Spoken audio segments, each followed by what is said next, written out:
जब नाश मनुज पर छाता है पहले विवेक मर जाता है। भारतीय जनता पार्टी को जितनी ऊंचाई पर जानी थी वो चली गई। भारतीय जनता पार्टी विश्व की सबसे बड़ी पार्टी बनी, उसके लिए सवर्णों का हाथ है। और आज सवर्णों को बारूद के मुहाने पर खड़ा करने का काम जो बीजेपी कर रही है, यही इसके सर्वनाश का कारण भी बनेगा। तो फिर सवर्ण बच्चों को जो गाली देंगे या रेटे करेंगे, वो बच्चे सवर्ण के कहाँ जाएंगे? सवर्णों के साथ क्या करना चाहती है? ये कई बार या तो ऐसी गैस बनाए कि इस देश से सवर्ण सारे समाप्त हो जाएं, नष्ट हो जाएगा, सामान्य वर्ग नष्ट होगा, सामान्य वर्ग के बच्चे पढ़ाई नहीं कर पाएंगे। शिक्षा, सामान्य वर्ग के छात्रों को शिक्षा से रोकने का यह षड्यंत्र है।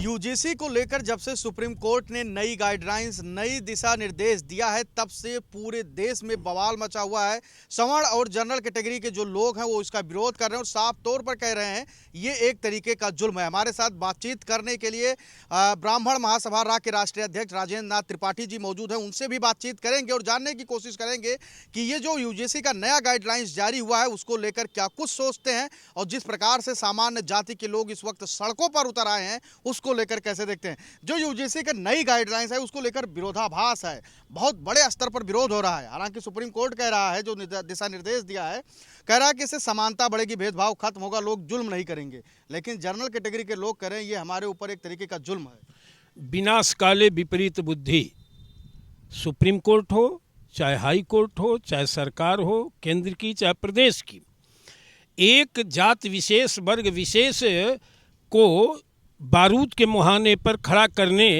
का यह मामला काफ़ी आक्रामक है और विचारणीय है। भाजपा का विनाश सुनिश्चित है। जितना इसको उड़ना था उड़ लिया। जिसने इसको उड़ाया आज उसी के लिए कब्र खोद रहे हैं, तो यह कब्र खोद करके इनको ज़मीन में गाड़ने की भी हैसियत रखता है। अगर इनको उड़ाने की हैसियत रखता था तो भारतीय जनता पार्टी विश्व की सबसे बड़ी पार्टी बनी, उसके लिए सवर्णों का हाथ है, उनकी जड़ में रहा है। और आज सवर्णों को बारूद के मुहाने पर खड़ा करने का काम जो बीजेपी कर रही है, यही इसके सर्वनाश का कारण भी बनेगा। ये जो बात कर रहे हैं यूजीसी में, कह रहे हैं कि अब जैसे ये जब से आया नई गाइडलाइंस के अनुसार कहा जा रहा है कि यूनिवर्सिटी में जो छात्र पढ़ रहे हैं वो जनरल कैटेगरी के जो छात्र होंगे, अगर उन पर ओबीसी समाज, एससी एसटी के छात्र जो है, अगर वो ये कह दिए कि हमारे साथ ये जातीय दंश कर रहे थे, जातीय भेदभाव कर रहे थे, टीका टिप्पणी कर रहे थे, तो उनके खिलाफ जुर्माना लग सकता है, उनको कॉलेज यूनिवर्सिटी से बाहर का रास्ता दिखाया जा सकता है और कई तरीके का प्रावधान है जो उनके ऊपर लगाए जाएंगे। इसको कैसे देखते हैं? दलित और पिछड़ा का कोई छात्र अगर सवर्ण छात्र पर यह कहेगा कि मेरे साथ भेदभाव कर रहे थे और जाति शब्द का उपयोग कर रहे थे, तो सवर्ण बच्चों पर मुकदमा कायम हो जाएगा, ऐसा प्राविधान है। तो फिर सवर्ण बच्चों को जो गाली देंगे या रेटे करेंगे, वो बच्चे सवर्ण के कहाँ जाएंगे? उनके लिए कौन सा स्थान है? ये सरकार बताए और सुप्रीम कोर्ट और हाई कोर्ट बताए कि उनको न्याय कैसे मिलेगा। ये तो घोर अन्याय है ना, और इसे अब सहन नहीं करेगा। ये पूरा आग की तरह, जंगल में आग की तरह फैल गया है और पूरा देश का सवर्ण समाज एक जगह एकत्रित हो रहा है और बहुत विशाल आंदोलन की तैयारी है और होगा। और जब तक यूजीसी वापस नहीं लेगा तब तक कल्याण नहीं है भारतीय जनता पार्टी की सरकार को। ये सामान्य जाति के बच्चों के भविष्य के साथ खिलवाड़ है, उनके बारूद के ढेर पर खड़ा किया जा रहा है। एकदम बारूद के ढेर पर। अभी तक तो दलित एक्ट ही था जो एक तरफा है। हम लोग गांव घरों से, खलिहान से, खेतों से अभी उबर नहीं पाए। तब तक यूजीसी ला करके हम लोगों को क्या करना चाहती है भारतीय जनता पार्टी की सरकार? सवर्णों के साथ क्या करना चाहती है? ये कई बार या तो ऐसी गैस बनाए कि इस देश से सवर्ण सारे समाप्त हो जाएं, और नहीं तो एक पारदर्शी शासन करना चाहती है, तो अपने मूल वोट बैंक के साथ इस तरह का अन्याय और अत्याचार न करे। इस मामले से पूरा सवर्ण समाज एकजुट हो गया है और तेज गति से इकट्ठा हो रहे हैं और बड़े आंदोलन की चेतावनी नहीं, बड़ा आंदोलन करने की बैठक हम लोग कर रहे हैं, करेंगे, और जब तक न्याय नहीं हम लोगों को मिल पाएगा हम लोग शांति से बैठेंगे नहीं। क्या आह्वान करेंगे ब्राह्मण क्षत्रिय समाज से और बनिया समाज से? सारे लोग, चाहे वो वैश्य हो, चाहे लाला हो, ब्राह्मण हो, क्षत्रिय हो, जितने सवर्ण वर्ग में आते हैं, सभी लोग अपने बच्चों के भविष्य को लेकर के, अपने सम्मान अधिकार को लेकर के बिना कारण के, बिना किंतु परंतु के इकट्ठा हो जाएं। यही सही वक्त है, अन्यथा सभी लोग इनके साजिश का शिकार होकर के बर्बाद हो जाएंगे। जो लोग नहीं आ रहे हैं, जो लोग नहीं समझ रहे हैं इस बात को, उनको क्या संदेश देंगे? अब जो नहीं समझ रहे हैं उनका खून पानी हो गया है। जैसे हमारे समाज के सांसद और विधायक हैं, सदन में बैठ करके अपने मलाई काटने के चक्कर में अपनी कुर्सी को सुरक्षित रखने के लिए उनके मुंह पर दही जमा है, चूड़ियां पहन लिए हैं, नपुंसकता का परिचय दे रहे हैं। तो उनसे क्या कहना है? उनसे तो यही कहना है कि भगवान आपको सद्बुद्धि दे कि आप भी अपने आने वाली पीढ़ी के भविष्य की रक्षा में जो गंगा बहने जा रही है उसमें डुबकी लगाइए, और नैतिकता के आधार पर आपको सदन में चर्चा की जानी चाहिए। सरकार से प्रतिनिधिमंडल बना करके इसका विरोध करना चाहिए। अगर नहीं करेंगे तो प्रत्येक क्षेत्र में सवर्ण समाज सवर्ण प्रत्याशियों को, ऐसे प्रत्याशी जो सांसद और विधायक हैं, अगर वोट मांगने जाएंगे तो उनके मुंह पर कालिक पोत करके भेजा जाएगा वोट देने की जगह पे। क्या लगता है कि भारतीय जनता पार्टी धीरे धीरे करके अपने आप को ओबीसी एससी एसटी में शिफ्ट कर रही है मतदाताओं में, और ब्राह्मण ठाकुर बनिया जो सवर्ण जाति के लोग हैं उनको भूल रही है? कौन सा बीजेपी को बीजेपी बनाया? विश्व की पार्टी किसने बनाया? ये ब्राह्मण बनाए, क्षत्रिय बनाए, बनिया वर्ग बनाया, लाला वर्ग बनाया। जितने अपर कास्ट के लोग हैं, भारतीय जनता पार्टी को उस सोपान पर बैठाने वाले सवर्ण समाज हैं।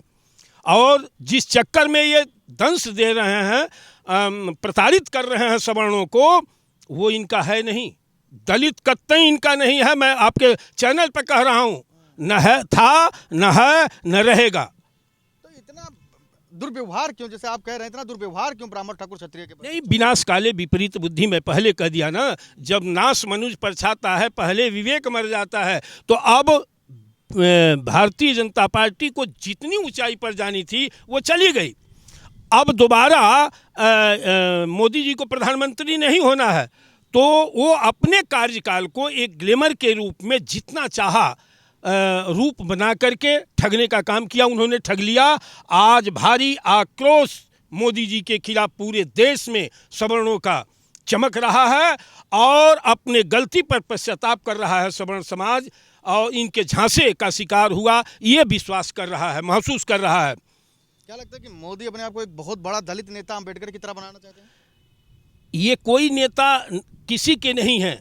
इस तरह के अवसरवादी, और एक संस्कृत में कहावत है, असंभवो में मृगस्य जन्म तथापि रामो लुलभे मृगाय प्रायः समापन्न विपत्ति काले धियोपि पुंसाम मलिना भवन्ति। सोने का मृग नहीं होता है, लेकिन जब विनाश होना होता है, सीता हरण होना होता है, तो राम जैसे महापुरुष को, भगवान को, माया मृग भी सोने का मृग दिखाई देने लगा। ठीक वही स्थिति थी कि माया मृग सोने का मृग अपने आप को बता करके देश को ठगने का काम किया है। अगर यूजीसी वापस नहीं होता है तो आने वाले समय में सामान्य वर्गों के बच्चों के भविष्य आप कैसे देखते हैं? नष्ट हो जाएगा, सामान्य वर्ग नष्ट होगा। सामान्य वर्ग के बच्चे पढ़ाई नहीं कर पाएंगे। ये शिक्षा, सामान्य वर्ग के छात्रों को शिक्षा से रोकने का यह षड्यंत्र है।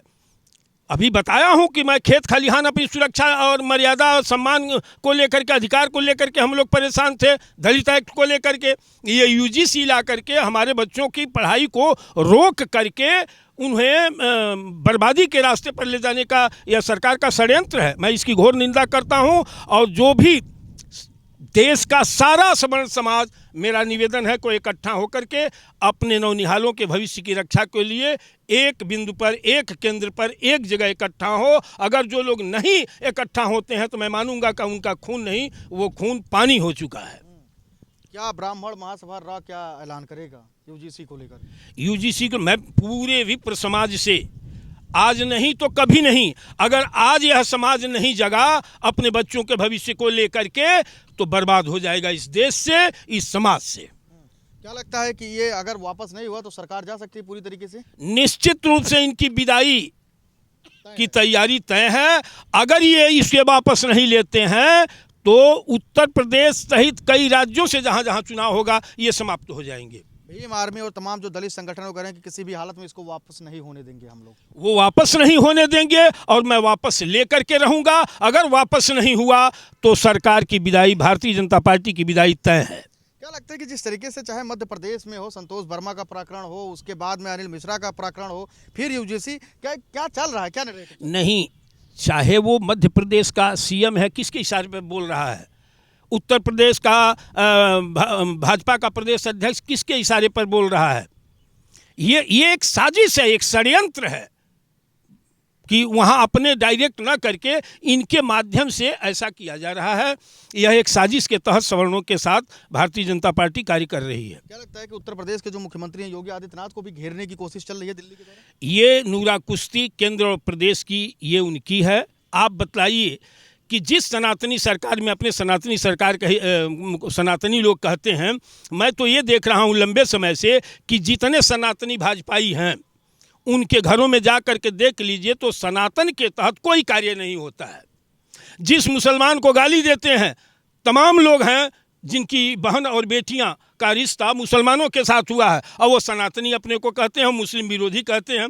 उनसे 1,72,000 गांव घर में रहने वाला सनातनी वास्तव में सनातनी है, जिसके घर दोनों वक्त पूजा पाठ होता है और सनातनी वेश में घर से निकलते हैं, वो असली सनातनी है। ये नकली सनातनी है। नकली सनातन का ढोंग करके समाज को, हिंदुओं को, सनातनियों को ठगने का कार्य इन्होंने किया और ठग करके अपने स्वार्थ की पूर्ति इन्होंने किया है। यूजीसी अगर वापस नहीं हुआ 27 में, क्या हाल होने वाला है बीजेपी का? बर्बाद हो जाएगी। निश्चित रूप से मैं कह रहा हूं कि बर्बाद हो जाएगी। सवर्ण 100% इस मामले को लेकर के एकजुट हो रहा है। सारे संगठन इकट्ठा हो रहे हैं, सारा समाज इकट्ठा हो रहा है और एक संबंधे 20 का अनुपात रखने वाला सवर्ण समाज इन्हें बर्बाद कर देगा। आह्वान कर रहे हैं आम जनता से, आम लोगों से, आम सभी सामान्य वर्ग के लोगों से हाथ जोड़ करके मेरा प्रार्थना है कि अपने सम्मान, अधिकार और बच्चों के भविष्य को लेकर के एक बार जरा तरस खाइए और मारीच रूपधारी भारतीय जनता पार्टी के मुखिया को बेनकाब करने का काम, अगर ताज पहनाने का काम सवर्णों ने किया तो बेनकाब भी करने का काम सवर्ण समाज ही करेगा। ब्राह्मण महासभा रा के राष्ट्रीय अध्यक्ष राजेंद्र नाथ त्रिपाठी जैसे, जिनसे हमने यूजीसी को लेकर बातचीत की, जो नई गाइडलाइंस आई है उसको लेकर बातचीत की, अपने बेबाकी से राय रखी और अपने समाज से आह्वान किया है कि वो जल्द से जल्द सड़कों पर आए, नहीं तो उनके बच्चों का भविष्य अंधकारमय होगा। कैमरा सहयोगी जितेंद्र के साथ संजय पांडे, फिल्मेटिक्स, लखनऊ।